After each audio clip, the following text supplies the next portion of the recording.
Je voulais vraiment pas quitter le webinaire aujourd'hui sans vous parler du fait que la lecture à voix haute peut se faire dans toutes les matières et c'est pas obligé d'être fait à partir d'un album jeunesse, ça peut être fait à partir de n'importe quoi, que ce soit une chanson, un poème, un texte informatif, les règles d'un jeu en éducation physique, un texte scientifique en sciences, un texte au sujet d'un métier quelconque lié aux mathématiques. Dans toutes les matières, il est possible de faire de la lecture à voix haute. Donc, il faut des fois agrandir un petit peu notre champ de vision pour voir comment on peut l'exploiter dans toutes les matières. Je vous laisse aussi un gabarit pour faire la planification de vos lectures à voix haute en 3 étapes, ainsi qu'une planification déjà toute faite pour Manchot au chaud qu'on a fait pour les enseignants, le personnel enseignant de notre conseil et qui est aussi disponible sur le site web d'André Poulain. Donc, si vous avez le livre, vous pourrez faire une lecture à voix haute à vos élèves à partir de ce livre-là. Et quelques petits conseils aussi de choses à garder à portée de la main lorsque vous faites la lecture à voix haute. C'est toujours intéressant d'avoir un globe ou une map monde, un tableau blanc interactif pour que vous puissiez écrire des petits mots de vocabulaire ou montrer un croquis rapide, montrer un endroit qui est exploité dans l'histoire. Euh, Notez vos observations par rapport à vos élèves pendant la lecture à voix haute. C'est aussi une occasion de faire de l'évaluation au service de l'apprentissage. Puis des fois, d'avoir un ordinateur aussi pour montrer une image rapide de « Ah, c'est quoi un colibri, par exemple? » On trouve une image, puis on le montre aux élèves. Comme j'ai dit, ça peut être une occasion de faire une évaluation diagnostique ou une évaluation au service de l'apprentissage pour aller vérifier les éléments que vous voulez mettre en vedette. Il s'agit d'utiliser une simple grille de consignation d'observation, choisir à peu près 5 élèves par jour si on veut, et noter ce qu'on voit au niveau de leur progrès, parce que ce sont toujours des sources importantes de preuves d'apprentissage.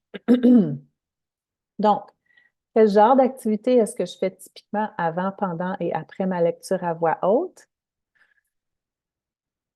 Quel concept ou propos discutés m'interpelle davantage? J'espère que ce qu'on a discuté aujourd'hui vous a semé, piqué la curiosité, vous ont interpellé à aller explorer dans votre planification.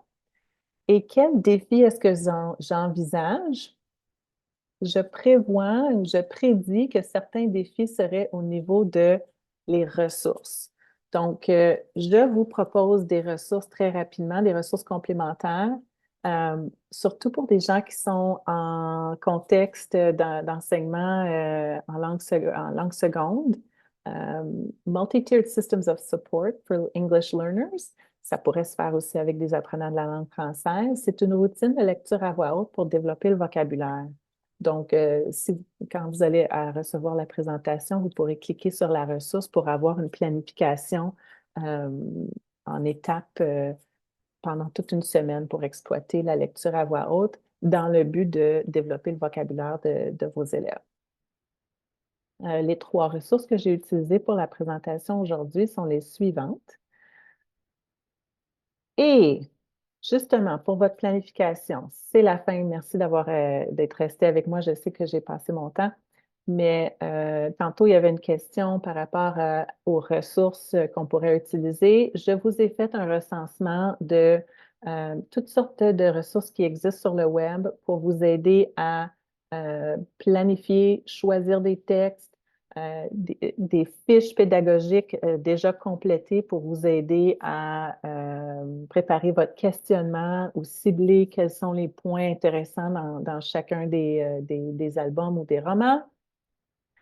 Puis, tantôt, il y avait quelqu'un qui posait une question par rapport à quel genre de texte est-ce que je pourrais utiliser si je n'ai pas de livre. Bien, je vous ai fait un recensement de toutes sortes de différents sites qu'on peut exploiter pour aller chercher des textes numériques ici sur cette page.